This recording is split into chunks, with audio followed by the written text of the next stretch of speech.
ओम शांति। ओम शांति। आज का स्वमान। मैं सम्मानधारी आत्मा हूँ। सम्मान और स्वमान दोनों का गहरा रिश्ता है। तीसरा है फिर देह अभिमान।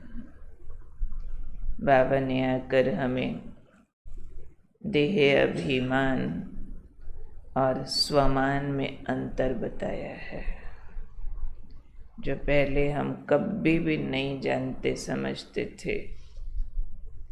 देह अभिमान को ही हम पिछले जन्म में सेल्फ रिस्पेक्ट समझते थे, स्वाभिमान समझते थे और उसको बहुत ऊंचा लक्षण मानते थे कि ये फलाना फलानी बहुत स्वाभिमान वाले हैं। उसको हम रॉयल और अथॉरिटी वाला समझते थे, परंतु बाबा ने बताया कि वो अभिमान ही होता है। और संगम युग पर बाबा हमें अभिमान का त्याग करना सिखाते हैं। और बाबा कहते कि देह अभिमान का त्याग ही सबसे बड़ा त्याग है, और इसका त्याग करके स्वमान को धारण करो। स्वमान और देह अभिमान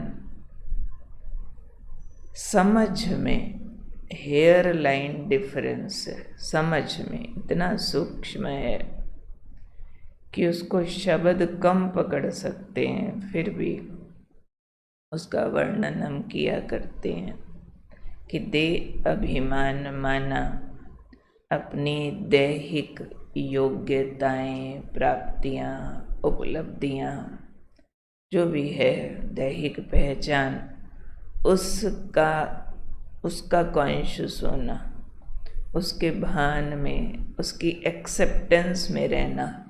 I am so and so. देह की पहचान के आधार पर इस नशे में चले जाना। हु एम आई, दैहिक पहचान। जैसे कोई कहे जी हम तो राजपूत होते हैं, जी हम पंजाबियों का तो क्या कहना। What's that? स्वमान है या देह अभिमान है ना? तो ये जो दैहिक पहचान के आधार पर हम कॉन्शियस होते हैं, नशे और खुमारी में आते हैं, किसी भी तरह की दैहिक पहचान, किसी भी तरह की, लाखों प्रकार की, तो वो सारे देह अभिमान की लिस्ट में चली जाती है। लेकिन जब हम आत्मिक पहचान के आधार पर अपने को मान देते हैं, या वो मान, रिस्पेक्ट जो भगवान ने दिया है मुझ आत्मा को, जिसमें दैहिक पहचान माइनस है, मुझ आत्मा को जो मान भगवान ने दिया, वो मैं आत्मा अपने को आत्मा मानते हुए वो वाला मान, रिस्पेक्ट स्वीकार करके उसमें जीती हूँ, तो वो है स्वमान। स्वयं को वैसा मानना जैसा भगवान ने सिखाया है, जैसा भगवान हमें मानता है। वो कहता है मुझे कभी किसी का शरीर दिखाई नहीं देता, मुझे केवल आत्मा दिखाई देती है। मैं जब भी बात करता हूँ तो आत्माओं से बात करता हूँ, और आत्मा के आदि मध्य अंत को जानकर, पहचान कर उससे बात करता हूँ। तो वैसा मेरा अपने प्रति भाव रहे, तो उसको हम कहेंगे स्वमान। आत्मिक गुण शक्तियों के रूप में टिक जाना, उसकी स्वीकृति अपने को दे देना, एक्सेप्टेंस। जैसे बाबा कहे कि बच्चे तुम मास्टर सर्वशक्तिमान हो। और बच्चा कहे नाना मेरे में तो बाबा कोई शक्ति नहीं। बार बार तो गुस्सा आता, सुबह उठा जाता नहीं, मेरे से ये नहीं होता, मेरे से वो नहीं होता। तो इसको स्वमान कहेंगे, अभिमान कहेंगे? अगला सच बोल रहा है कि मेरे में कोई शक्ति नहीं है, तो इसमें अभिमान है। मेरे में शक्ति है ही नहीं, मेरे को गुस्सा आता है, मेरे को तो कोई को देख के नफरत आती है। सच बोल रहे हैं तो इसको अभिमान कहेंगे?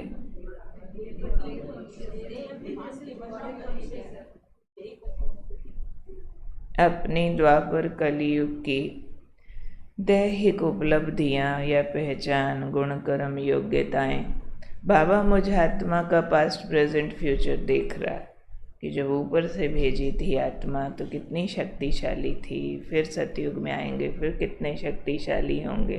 तो आत्मा के मूल गुणों को स्वीकार करके, चाहे आज अपने में कोई शक्ति ना दिखती हो, ये भी गड़बड़, वो भी, फिर भी ये मानना और उस महसूसता में रहना कि मैं मास्टर सर्वशक्तिमान हूँ, मैं शांति दूत हूँ, मैं सुख और आनंद से भरपूर आत्मा हूँ, मैं देव कुल की आत्मा हूँ, मैं ब्राह्मण कुलभूषण हूँ, मैं ब्रह्मा की भुजा हूँ, मैं भगवान के विश्व कल्याण के कार्य में मददगार हूँ।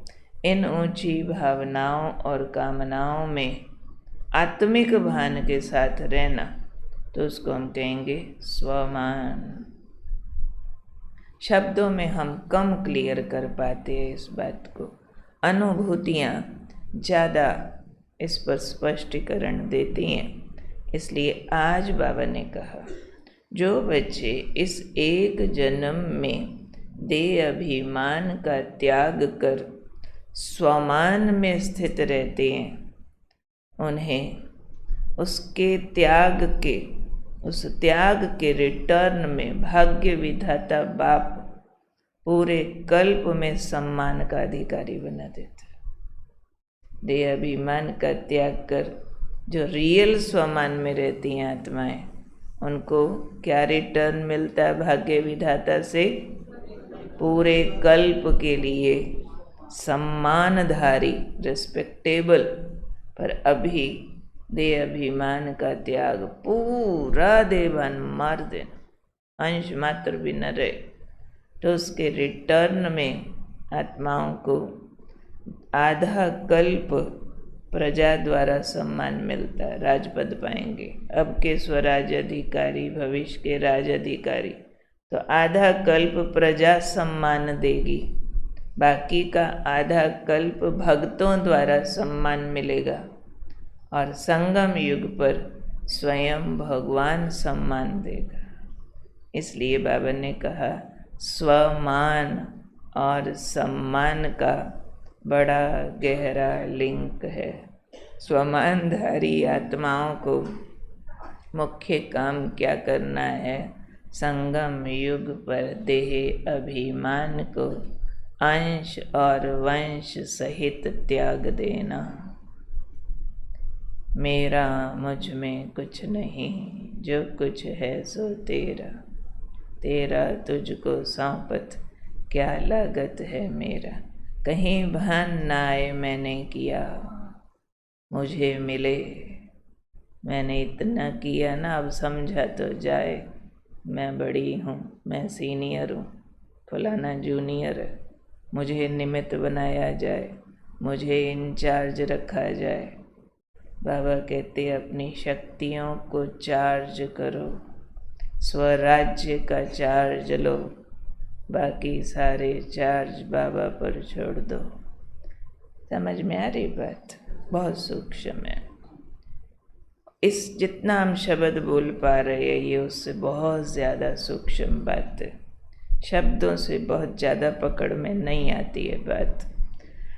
जितना हमें समझ आ जाए उतना देह अभिमान सरेंडर करते जाओ, नेक्स्ट की समझ के दरवाजे खुल जाएंगे। समझ नंबर वार आता है। जितना जितना रियल मैं आत्मा का, जिस आत्मा ने टेस्ट किया है रियल वाला, उतना रियल उसको समझ आता है कि ये देह अभिमान होता है।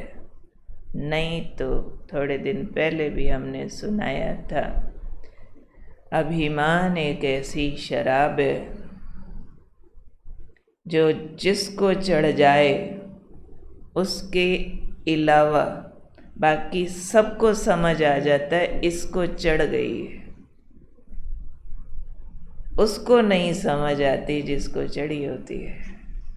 तो अभिमान अंधा करता है। अभिमान वाले को खुद बिल्कुल समझ नहीं आ रहा होता कि ये मेरा अभिमान है, दूसरों को समझ आ रहा होता है। तो अब हमने नज़रें पलट देनी है, दूसरों के अभिमान पर नंबर लगाने के बजाय अपने अभिमान और स्वमान के नंबर लगाने हैं। क्योंकि दूसरे को, इस सारे से ये स्पष्ट होता है कि दूसरे को चेक करना बड़ा आसान है, अपने को चेक करना बड़ा मुश्किल है। तो हमने पासा पलट देना, सारी आँख चेकिंग की अपने पर अटका देनी है, फिर आँख खुलती जाएगी कि मैं कितने पानी में हूँ। जब तक ये नहीं जांच पाए कि मैं कितने पानी में हूँ तो अपने को डूबने से बचाएंगे कैसे? पता चलना चाहिए ना, ये मेरा पानी तैरने योग्य है, डूबने योग्य है, या बच के बाहर निकल जाएंगे। कितने पानी में मैं हूँ अपने को परखने के लिए बहुत बार बार मन से चुप होके अपने पास बैठने की ज़रूरत है। बार बार मैं आत्मा ये फील कर सकूं कि मिट्टी का शरीर उतर गया, ये वाली सारी पहचान उतर गई, मैं अकेला ज्योति बिंदु आत्मा परमात्मा का बच्चा उनके प्यार में, उनके समीपता में हूँ। ये वाली गहरी फीलिंग देह अभिमान को समझाती है, स्वमान को समझाती है। नहीं तो समझ ऊपर ऊपर की रहती है। फिर भी हमारा अनुभव ये कहता है कि जितनी समझ है यूज़ करो तो अगली का दरवाज़ा खुलता है। ये वन आफ्टर दी अदर है। केले के पत्ते के अंदर पत्ता, पत्ते के अंदर अंदर अंदर अंदर, केले के पात पात में पात। ऐसे ही ये अनुभूतियों की, अनुभूति के अंदर और अगली और अगली और अगली और अगली अनुभूति होती है। पहले संबंधों के भान से निकलो, अपनी आयु के भान से निकलो, अपनी जाति, भाषा, नाम, पढ़ाई, पोजीशन, रिलेशंस के भान से निकलो।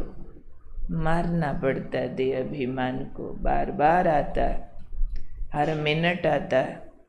जानकी दादी कहते थे कि एक कदम आगे बढ़ो, देह अभिमान गले लगाने को तैयार खड़ा। आप एक छोटा सा काम कर दो, अब बाबा के घर में सफाई थोड़ी अच्छी कर दो, 2-3 घंटा लगा के, देह अभिमान बोलेगा तेरे जैसी सफाई अब तक किसी ने नहीं की। देखा आज खाना भी नहीं खाया, देखा कितना प्यार है मेरा बाबा से। ये सारा देह अभिमान सिर पे चढ़ के चलेगा साथ। और फिर किसी ने ऊपर से आगे कह दिया ये किया वो तो की नहीं, और इतनी गंदी चीज़ ये रह गई। अब देह अभिमान का क्या काम है? करेक्शन सुन नहीं सकेगा, या क्रोध आ जाएगा, या नफरत आ जाएगी, या किसी भी तरह का विरोध आएगा। If it hurts it is ego, कि हमने अपनी विशेषताएं प्रयोग करके ईश्वर को अर्पित नहीं की, उसके बजाय उसके नाम पर अभिमान रिकॉर्ड किया, तो भाग्य बनता नहीं। अभिमान चढ़ा के महिमा का फल खा लिया। महिमा मांगी और सच में मिल गई। फल खा के थोड़ा सा बुखार अभिमान का और चढ़ता है। फिर देखा, अब पता चला सबको मैं कितनी अच्छी हूँ।